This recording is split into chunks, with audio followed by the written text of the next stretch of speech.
So, since the first playable characters came out, the devs have been working on the human player type for what seems like 3 billion years, and I'll admit that I haven't even gotten through all the levels yet, but I've been pretty impressed so far, so I wanted to give a critical review of the current content. Now, if this is your first time playing, I definitely recommend picking one of the starting regions with lower difficulty, which I put in green here. All the servers are getting pretty overpopulated right now, so you can pick one of the yellow regions if the recommended ones are full, but really try not to go for the areas in red unless you really know what you're doing or are just trying to speedrun the game. Pretty much all areas are player versus environment zones, but there are a few player versus player areas around here, and if you really want to play on a private server, you can do that over here. But the admins aren't so great, and it sucks if you change your mind because after you're there, you can't leave, so I'd probably give it a miss.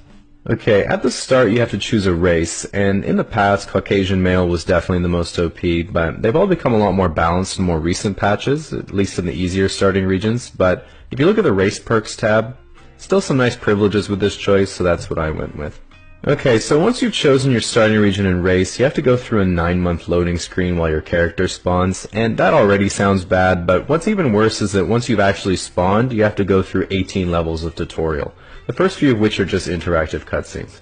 Even when you get to start moving around and interacting with the environment, what kinda sucks is that the only other users you really get to interact with are the two parent players that take you through the start of the tutorial,